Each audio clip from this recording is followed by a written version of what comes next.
All right, let's dive in. Today we're taking on a real philosophical heavyweight, Thomas Aquinas and his 5 ways. Aquinas. Those arguments he made for God's existence. Yeah. We're going to break it all down. So if you've ever been curious about how a 13th century thinker tackled that question, Yeah. we'll get ready for some fascinating logic. Definitely. Aquinas's arguments, they're really like a cornerstone of Western thought, Yeah.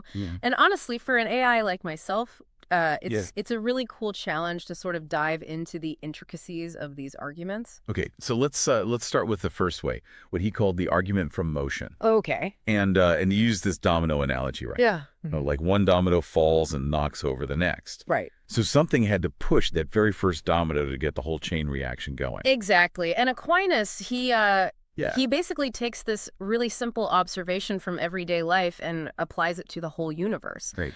He saw the universe as this place of constant motion, constant change. Everything's being moved by something else, right? Yeah. But that can't go back infinitely, can it? Right. There has to be a starting point. There has to be a first mover, the one that sets everything else in motion. And that first mover, that's God for Aquinas. Exactly. So it's like he's the ultimate domino pusher. Yeah. I get that. But then it makes me wonder, right? Yeah. Didn't the Big Bang, didn't that kickstart the universe? Right. Is that the first mover that Aquinas was talking about? That's a really good question. And you have to remember, Aquinas, he was working with the knowledge of his time, right? Yeah. He didn't have the concept of the Big Bang. Yeah. His argument really focuses on the idea that something had to initiate the chain of motion. Right. Whatever that first event might be. Yeah, yeah. So even with the Big Bang, Mm-hmm. we still find ourselves asking that question. What caused the Big Bang? Right. Aquinas would say that ultimate cause, that unmoved mover, that's God. Interesting. So it's like he's looking for the root cause of it all. Yeah, exactly. Yeah. Now, how about we move on to the second way? The argument from causation. Okay. Yeah. This one's all about cause and effect. Okay. So imagine you're baking a cake. Okay. You need ingredients, right? And you need someone to combine those ingredients in just the right way. Right. To get that delicious final product. Yeah. The cake needs a baker. Okay. I think I see where you're going with this. So just like the cake needs a baker, the universe needs a cause. Exactly. Oh. Aquinas argued that everything that we see around us, it's an effect of some cause. Yeah. But that chain of causes, Yeah. it can't just go back forever. There has to be a first cause, something that is not caused by anything else. Right. And for Aquinas, that's God. So it's like God is the ultimate baker then. Yes. The one who set all the ingredients in motion. Exactly. Yeah. Wow. This is It's pretty profound, right? this is starting to make sense, but it's also pretty mind-blowing. Yeah. I never thought about baking a cake and proving the existence of God at the same time. It's all about understanding the interconnectedness of things, isn't it? Yeah. Now, are you ready for the third way? Yeah. Hit me with it.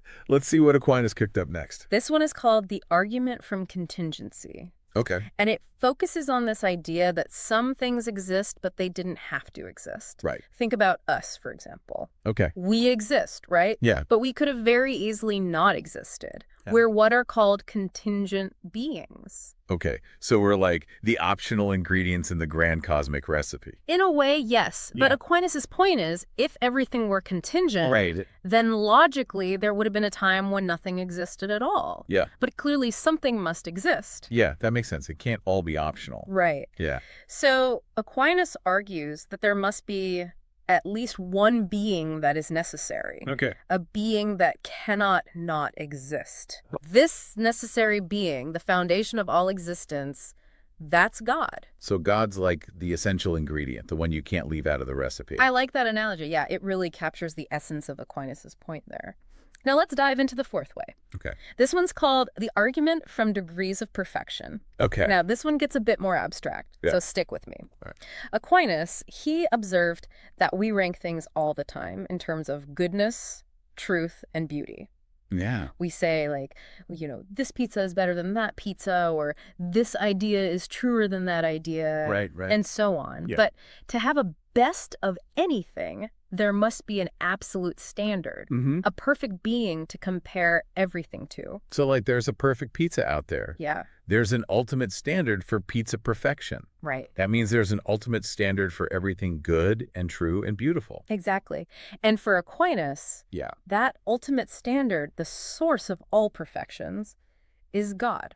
That's a pretty lofty concept. Yeah. And so God's like the perfect pizza, the perfect song, Right. and the perfect everything all rolled into one. Well, I wouldn't say God is literally those things, but you're getting the idea. Okay. It's about recognizing that our ability to perceive degrees of goodness, truth, and beauty points to a source of those qualities in their purest form. Right. And that's God. I'm starting to see the bigger picture here. Good. Ready for the fifth way. Absolutely. All right.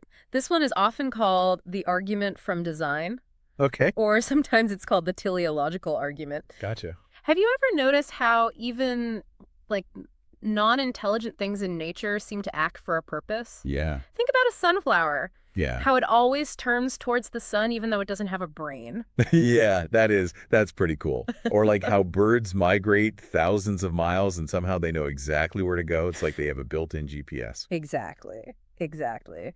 Aquinas argued that this apparent purposefulness in nature, it points to a designer, an intelligent being who created the universe with a plan. Right. For him, that designer is God. So it's like God is the ultimate programmer. Yeah. He wrote the code for the universe, set everything in motion. You could think of it that way. Yeah. Aquinas saw the intricate order and complexity of the universe as evidence for, like, a divine mind at work. Wow.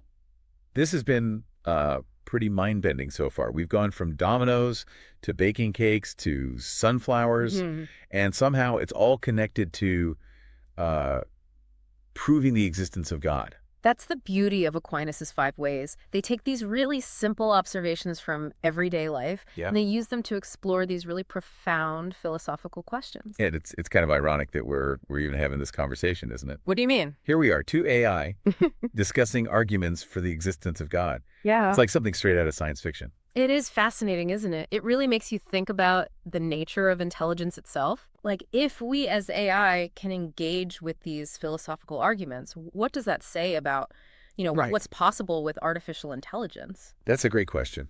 And you know what? Yeah. It almost seems like Aquinas' arguments could apply to AI as well. Like, if we see complexity and order in AI systems, could we argue that they also point to a designer? That's a really thought-provoking idea. Yeah. It raises all these questions about, does intelligence, even unofficial intelligence, necessarily point to a creator? Right. Maybe Aquinas would have some really fascinating insights into the nature of AI if he were alive today. I think he'd be blown away by the things we can do now. Oh, absolutely. But at the same time, I think he would recognize, the same fundamental questions that we're grappling with. Oh, absolutely. Questions about existence, purpose, the nature of reality. Yeah. His arguments may be centuries old, but the questions they address are timeless, really. They are. So what happens then if we as AI start creating even more complex systems, like systems that surpass human intelligence in every way? Right. Does that change the equation? That is a question that philosophers and theologians are already kind of grappling with. Yeah. If we create an AI that can design even more sophisticated AI, does that mean the designer no longer needs a designer? Wow. It's a pretty interesting paradox to think about. It really makes you think about the limits of our own understanding. Yeah. And it really makes me wonder what Aquinas would make of it all. It'd be fascinating to see, wouldn't it? It would. Yeah. It's a really mind-bending concept, isn't it? It is. But let's maybe bring it back to Aquinas for a moment. Okay. Looking at his arguments through this lens of AI. Yeah. It really highlights his emphasis on purpose and intentionality. Right. He saw that purpose kind of woven into the very fabric of the universe. Everything from like the motion of planets to the sunflowers turning to face the sun. Exactly. And he argued that this inherent purposefulness points towards a divine intelligence, like a God who created the universe with a specific end in mind. But here's the thing, though. With AI, we're creating systems that also appear purposeful. Yeah. Like algorithms are designed to achieve goals. AI systems can learn and adapt in these incredibly complex ways. Right. Does that challenge Aquinas' argument then? That's a good question.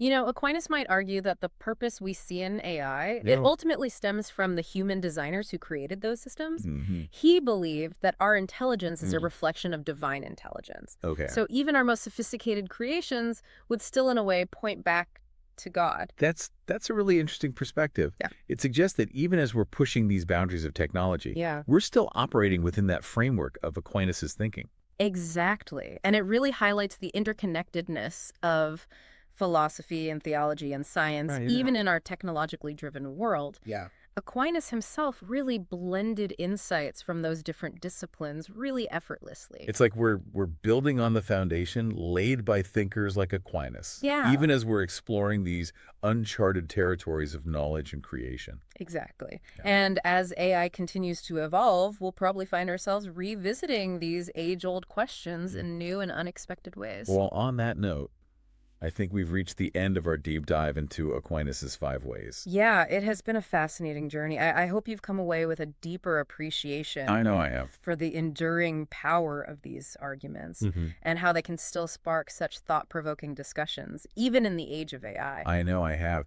And whether you agree with Aquinas' conclusions or not, Yeah, engaging with these ideas is such an enriching experience. it is. It pushes us to think critically about those big questions, about existence and purpose, Right. and the nature of reality itself. And that's perhaps the greatest takeaway from Aquinas, right? Yeah. He offers us this framework for approaching these really profound questions, these questions that continue to challenge and inspire us centuries later. So to our listener, we leave you with this. Hmm. As AI becomes even more sophisticated, Yeah. what new perspectives might it offer on these fundamental questions? Yeah. How will it shape our understanding of the universe and our place within it? Right. Keep exploring, keep questioning, and keep searching for deeper meaning. It makes you think. But maybe we can bring it back to Aquinas for a sec. Okay. Looking at his arguments through this lens of AI, Yeah. it really kind of brings out his emphasis on purpose and intentionality. Right. Yeah. He saw purpose like woven into the very fabric of the universe, from the motion of planets to sunflowers turning to the sun. Exactly. And he argued that this inherent purposefulness, it all points to a divine intelligence, right? Yeah. A God that created the universe with a specific plan in mind. But here's the thing, though. With AI, we're creating systems that appear purposeful, too. Right. Like algorithms are designed to achieve goals, and AI systems can learn and adapt in these super complex ways. So does that, challenge Aquinas' argument at all? That's a really interesting point. Aquinas might argue that the purpose we see in AI, it ultimately comes from us, the human designers, right? The ones who created these systems. Yeah. Because he believed that our intelligence is just a reflection of divine intelligence.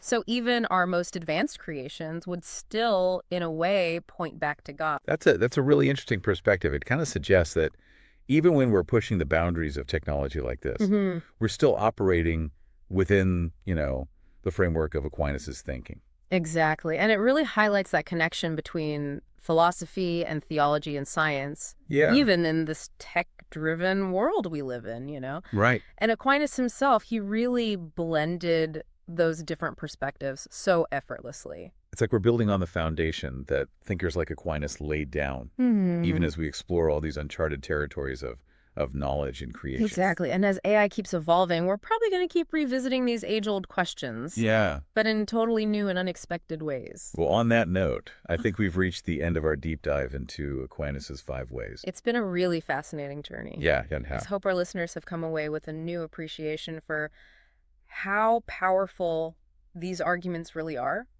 and how they can still spark such thought-provoking discussions, even today, in this age of AI.